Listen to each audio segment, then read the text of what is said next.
क्षेत्र के सभी कार्यकर्ता और जनप्रतिनिधियों के श्रम और परिश्रम की जीत है। इस बार तो आपने पराकाष्ठा कर दी कि कई प्रकार के भ्रम विपक्ष ने फैलाने का प्रयास किया, लेकिन उन सब के विपरीत भी आप सब लोगों ने जो उठाना वो करके दिखाया। इसीलिए 60 वर्षों में लगातार तीसरी बार किसी राजनीतिक दल और किसी नेता के नेतृत्व में लगातार तीसरी बार सरकार नहीं बनी। वो बनी तो आप सब लोगों के आशीर्वाद से, नरेंद्र मोदी जी के नेतृत्व में। और मैं दावे के साथ कह सकता हूं कि देश कई वर्षों से नारे और वादे सुन रहा था। इन 10 वर्षों में पहली बार लोगों के मन में, जहन में आया कि मोदी जो कहता है वो करके रहता है। और 10 सालों में चाहे किसान के लिए हो, युवाओं के लिए हो, महिलाओं के लिए हो, गरीब के लिए हो, इस देश की सीमाओं को मजबूती देने का काम हो, इस देश की सीमा पर तैनात नौजवानों का हौसला अफजाई करना हो, पूरी दुनिया में मां भारती का वैभव बढ़ाना हो, इस देश को आर्थिक शक्ति बनाना हो, इस देश को परमाणु संपन्न हमारे आधुनिक हथियारों से लैस करना हो, हर गरीब का मकान बनाना हो, शौचालय बनाना हो, गांव में सड़कों के साथ हाईवे बनाना हो, गैस के कनेक्शन के साथ बिजली का कनेक्शन भी देना हो। अगर ये किसी ने करके दिखाया तो उस व्यक्ति का नाम है नरेंद्र भाई मोदी। और प्रधानमंत्री की शपथ लेने के बाद पहला निर्णय क्या कि तीसरे कालखंड में 3 करोड़ और गरीब लोगों को जो पक्की छत से वंचित है वहां तक पक्की छत पहुंचाने का काम करें। जल जीवन मिशन के माध्यम से पीने का शुद्ध पानी पहुंचाने का काम करेंगे। और कपासन के विधायक जी जो साफा छोड़ दिया है वो बहुत जल्दी साफा पहनाने का भी काम करेंगे। भारत माता की जय, भारत माता की जय, वंदे मातरम, वंदे मातरम। मैंने तो 2014 में साफा छोड़ दिया, माला तो अभी तक नहीं पहनता हूं। साफा इसलिए छोड़ा कि प्रभु श्री राम का मंदिर बनेगा, जिस दिन काम चालू होगा उस दिन मैं साफा पहनूंगा।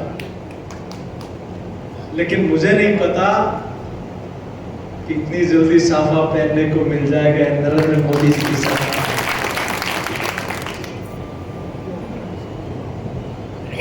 कल ही हमने डॉक्टर श्यामा प्रसाद मुखर्जी की जयंती मनाई। जहां हुए बलराम मुखर्जी वो कश्मीर हमारा है, जो कश्मीर हमारा है वो सारा का सारा है। इस देश में 2 प्रधान, 2 विधान, 2 निशान नहीं चलेंगे।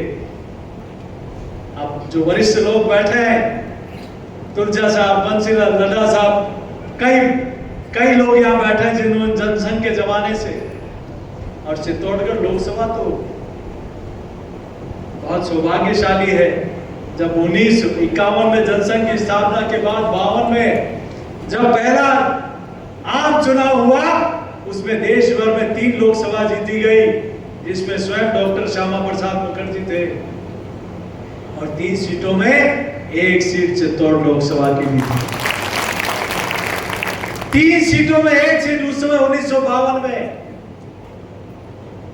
इन दियों में तेल नहीं, देश चलाना खेल नहीं, जो कांग्रेस नारे लगाती थी, आप लोगों ने उस समय भी मुंह तोड़ जवाब दिया और चित्तौड़गढ़ लोकसभा में दिया जलाने का काम किया। मध्य प्रदेश अस्तित्व में नहीं आया उस समय तक, और वहां का नीमच और पूरा भाग यहाँ चित्तौड़ लोकसभा में आता था। बैरिस्टर उमाशंकर द्विवेदी जो नीमच के रहने वाले थे, उस समय चित्तौड़गढ़ के सांसद बने थे। तो ये वैचारिक रूप से मजबूत क्षेत्र रहा है। और ये मैं दावे के साथ कह सकता हूं कि अब तो माननीय मुख्यमंत्री भजनलाल जी के नेतृत्व में सरकार बनी है, और सौभाग्य से मुझे संकल्प पत्र बनाने का अवसर मिला था सम्मान निधि के तो 6,000 राजस्थान की सरकार भी देगी। और 30 तारीख को टोंक की धरती पर आपने अर्जुन जी को जिता के भेजा है, बल दिया राजस्थान की सरकार को।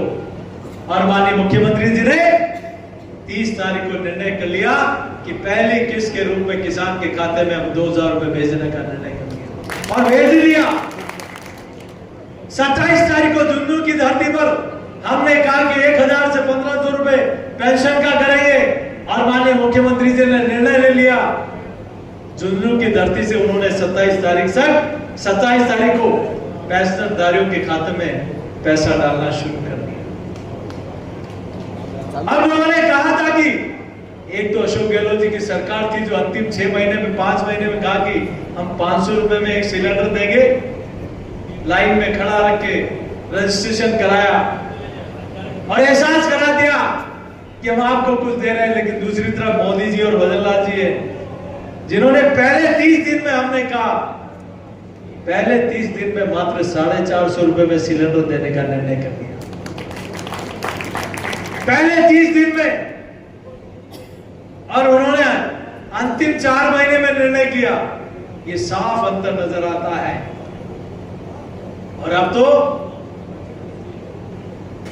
ये डबल इंजन की सरकार में इसलिए विश्वास के साथ कह रहा हूं, ये 5 साल कपासन विधानसभा के विकास का इतिहास बनेगा, ये दावे के साथ।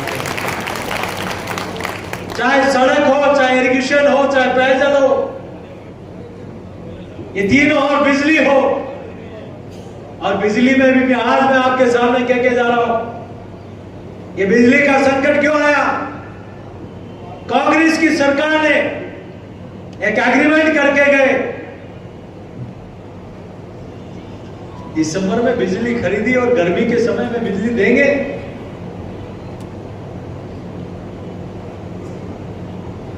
जितनी मेगावाट बस 2 मिनट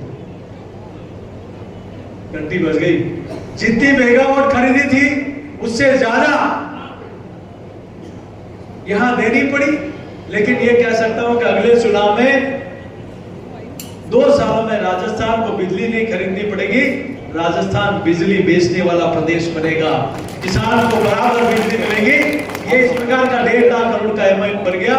मैं क्षमा चाहते हुए कि आप सब लोगों का स्नेह, सहयोग और आशीर्वाद बना रहे और आने वाले पंचायत राज चुनाव में भारतीय जनता पार्टी रिकॉर्ड बहुमत से जीते, ये मैं विश्वास और पेयजल का जो